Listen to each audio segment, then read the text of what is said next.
अभी हम सब राजीव गांधी के बारे में पढ़ेंगे। किन के बारे में? राजीव गांधी के बारे में। आपको जो आपकी स्क्रीन पर दिखाई दे रहे हैं वही हैं राजीव गांधी, और अभी हम इन्हीं के बारे में पढ़ेंगे। तो शुरू करते हैं। भारत की पहली महिला प्रधानमंत्री इंदिरा गांधी के पुत्र और भारत के पहले प्रधानमंत्री जवाहरलाल नेहरू के पौत्र और भारत के 9वें प्रधानमंत्री थे। कौन थे? राजीव गांधी। इनका पूरा नाम राजीव रत्न गांधी था। राजीव गांधी भारत की कांग्रेस पार्टी के अग्रणी महासचिव 1981 से थे और अपनी मां की हत्या के बाद भारत के प्रधानमंत्री 1984 से लेकर 1989 पूरे 5 साल बने। 40 साल की उम्र में देश के सबसे युवा और 9वें प्रधानमंत्री होने का गौरव हासिल करने वाले शिल्पकार कहे जा सकते हैं। यह पहले ऐसे व्यक्ति थे जिन्होंने देश के तकनीक के प्रयोग की प्राथमिकता देकर कंप्यूटर के व्यापक प्रयोग पर जोर डाला। भारत में कंप्यूटर को स्थायी करने के लिए उन्हें कई विरोधों और आरोपों को भी झेलना पड़ा, लेकिन वह देश की ताकत बन चुके कंप्यूटर क्रांति के जनक के रूप में भी। राजीव गांधी देश के युवाओं में काफ़ी लोकप्रिय नेता थे। उनका भाषण सुनने के लिए लोग काफ़ी इंतजार भी करते थे। राजीव देश के सबसे युवा प्रधानमंत्री थे। उन्होंने अपने प्रधानमंत्रित्व काल में कई ऐसे फैसले लिए जिसका असर देश के विकास पर देखने को मिला। राजीव गांधी का जीवन परिचय। राजीव गांधी का जन्म 20 अगस्त 1944 को बम्बई, वर्तमान मुंबई, भारत में हुआ था। कहाँ हुआ था? भारत में ही हुआ था। कैम्ब्रिज में पढ़ाई के दौरान राजीव गांधी की मुलाकात एंटोनिया मैनो से हुई। विवाहोपरांत जिनका नाम बदलकर सोनिया गांधी रखा गया। राजीव गांधी के 2 संतानें हैं। पुत्र राहुल गांधी जो अभी कांग्रेस के अध्यक्ष हैं, और पुत्री प्रियंका गांधी। राजीव तथा उनके छोटे भाई संजय गांधी 1946 से लेकर 1980 की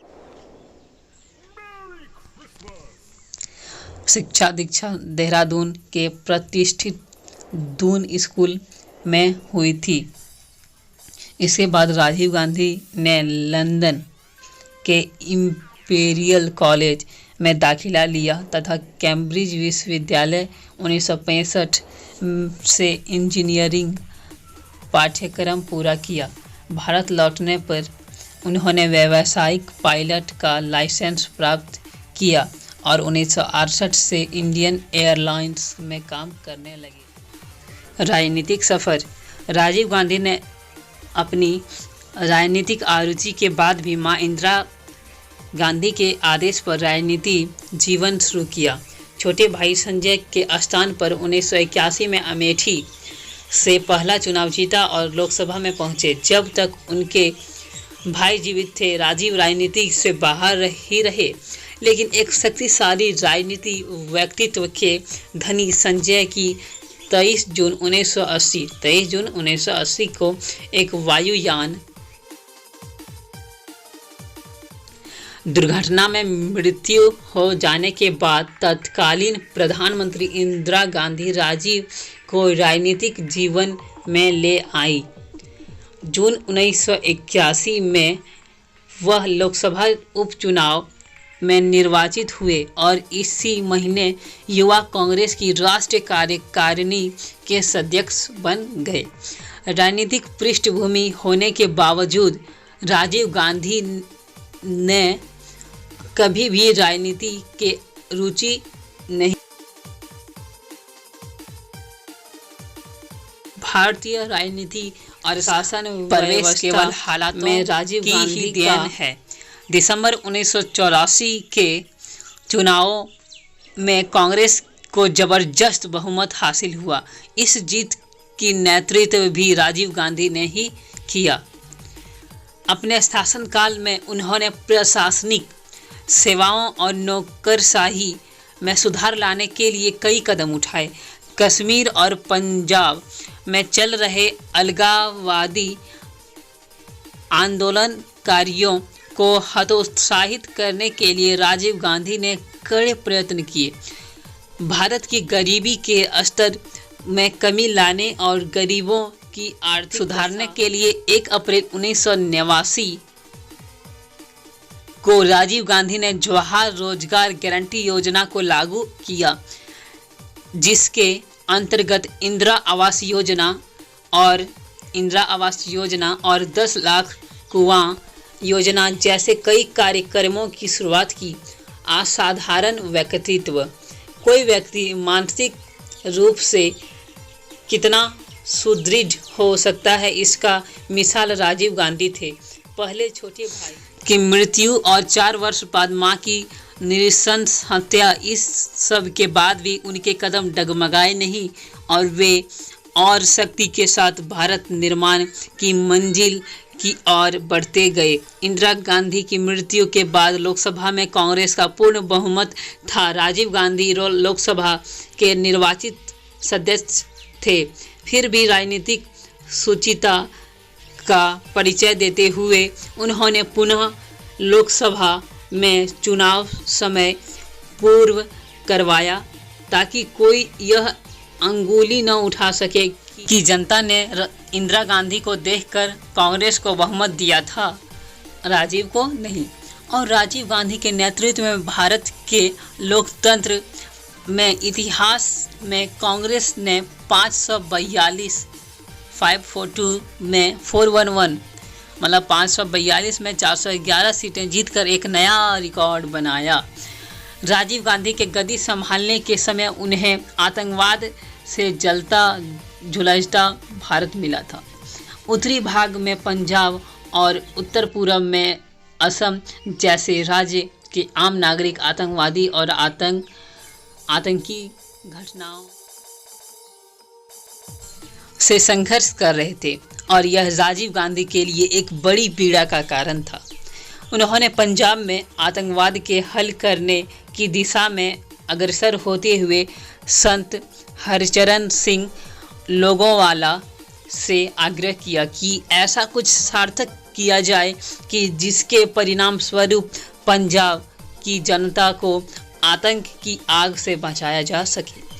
और इसकी परिणति के रूप में राजीव लोगोवाला समझौता सामने आया। कौन सा? राजीव लोगोवाल। कौन सा समझौता सामने आया? राजीव और लोगोवाल समझौता सामने आया, जिसका त्वरित प्रभाव यह रहा कि पंजाब के लोगों ने पहली बार मानसिक रूप से यह स्वीकार कर लिया कि पंजाब से आतंकवाद खत्म हो सकता है और पंजाब के युवा पुनः देश के मुख्य धारा में सम्मिलित हो सकते हैं। यद्यपि संत लोंगोवाल के निधन से समझौते के परिणाम प्राप्त होने के समय जरूर लगा, पर इस मानसिक दृढ़ता के बल पर ही पंजाब के लोगों ने धीरे धीरे आतंकवाद पर विजय प्राप्त करी और आज पंजाब में सब कुछ सामान्य है। प्रधानमंत्री के रूप में राजीव गांधी 31 अक्टूबर 1984 मतलब 31 अक्टूबर 1984 को प्रधानमंत्री इंदिरा गांधी की हत्या के बाद देश की डामाडोल होती राजनीतिक परिस्थितियों को संभालने के लिए उन्हें प्रधानमंत्री बनाया गया। उस समय कई लोगों उन्हें नौसिखिया भी कहा, लेकिन जिस तरह से उन्होंने यह जिम्मेदारी निभाई उससे सभी अचंभित रह गए। राजीव को सौम्य व्यक्ति माना जाता था, जो पार्टियों से विचार विमर्श करते थे और जल्दबाजी में निर्णय नहीं लेते थे। जब उनकी मां की हत्या हुई तो राजीव को उसी दिन प्रधानमंत्री पद की शपथ दिलाई गई और उन्हें कुछ दिन बाद कांग्रेस पार्टी का नेता चुन लिया गया। उनका शासनकाल कई आरोपों से भी घिरा रहा, जिसमें बोफोर्स घोटाला सबसे गंभीर था। इसके अलावा उन पर कोई ऐसा दाग नहीं था जिसकी वजह से उनकी निंदा हो सके। पाक दामन होने की वजह से ही लोगों के बीच राजीव गांधी की अच्छी पकड़ थी।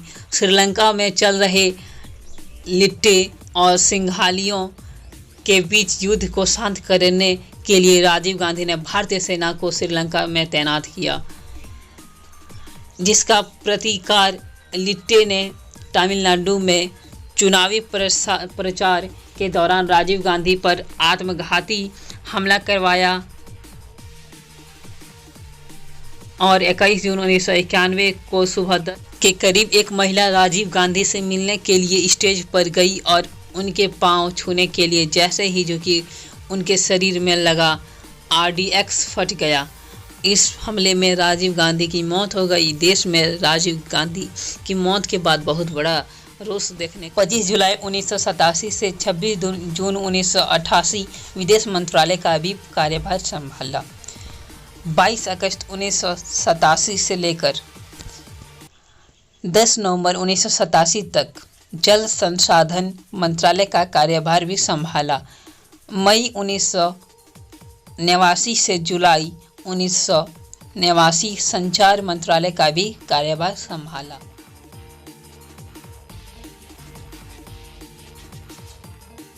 दिसंबर 1984 से 20 अक्टूबर 1986 पर्यावरण एवं वन मंत्रालय के भी प्रभारी रहे।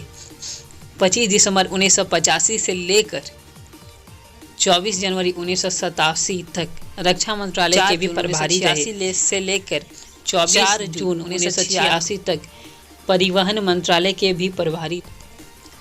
31 अक्टूबर 1984 से 14 जनवरी 1985, 31 अक्टूबर 1984 से लेकर 14 जनवरी 1985 वाणिज्य और आपूर्ति, विदेश, उद्योग व कंपनी मामले, विज्ञान और प्रौद्योगिकी, साइंस एंड टेक्नोलॉजी, परमाणु ऊर्जा, अंतरिक्ष, इलेक्ट्रॉनिक्स, महासागर विकास, कार्मिक एवं प्रशासनिक सुधार, युवा मामले एवं खेल, संस्कृति, पर्यटन और एवं नगर विमानन मंत्रालय का भी पदभार संभाला।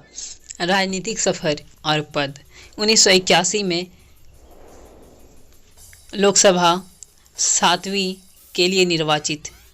1984 1984 लोकसभा 8वीं के लिए पुनः निर्वाचित। 19 अक्टूबर 1984 से 2 दिसंबर 1984 तक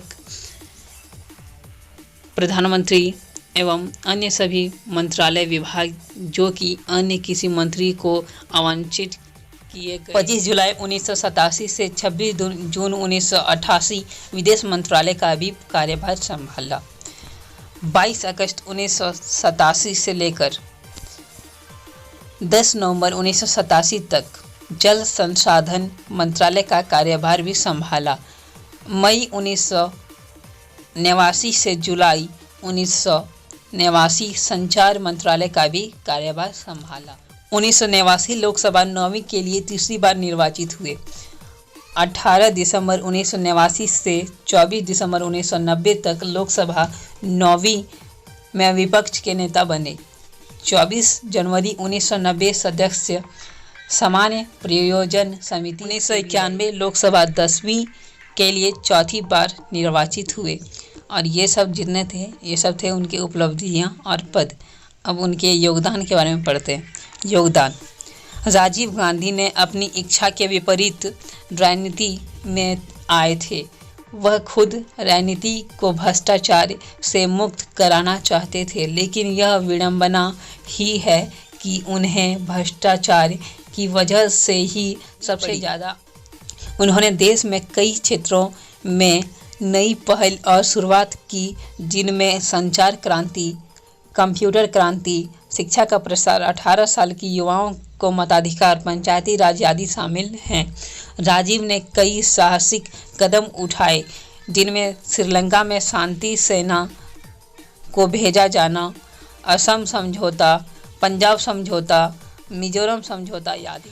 दिसंबर 1984 के आम चुनाव में उन्होंने पार्टी की जबरदस्त जीत का नेतृत्व किया और उनके प्रशासन ने सरकारी नौकरशाही में सुधार लाने तथा देश की अर्थव्यवस्था के उदारीकरण के लिए जोरदार कदम उठाए, लेकिन पंजाब और कश्मीर में अलगाववादी आंदोलन को हतोत्साहित करने की राजीव की कोशिश का उल्टा असर हुआ तथा कई वित्तीय साजिशों में उनकी सरकार के उलझने के बाद उनका नेतृत्व लगातार अप्रभावी होता गया। 1989 में उन्होंने प्रधानमंत्री के पद से इस्तीफा दे दिया, लेकिन वह कांग्रेस पार्टी के नेता पद पर बने रहे। आगामी संसदीय चुनाव के लिए तमिलनाडु में चुनाव प्रचार के दौरान एक आत्मघाती महिला के बम विस्फोट में उनकी मृत्यु हो गई। कहा जाता है कि यह महिला तमिल अलगाववादी से संबंध थी। ऐसा हुआ कैसे हुआ, इनके बारे में पढ़ेंगे।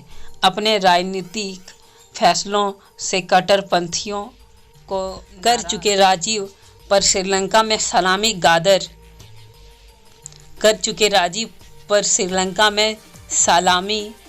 गारद के निरीक्षण के वक्त हमला किया गया, लेकिन वह बाल बच गए थे। पर 1991 में ऐसा नहीं हो सका। 21 मई 1991 को तमिलनाडु के श्री पेराम्बदूर में एक आत्मघाती हमले में वह मारे गए। उनके साथ 17 और लोगों की जान गई। राजीव गांधी की देश सेवा को राष्ट्र ने उनके दुनिया से विदा होने के बाद स्वीकार करते हुए उन्हें भारत रत्न से सम्मानित किया, जिससे सोनिया गांधी ने 6 जुलाई 1991 को अपने पति की ओर से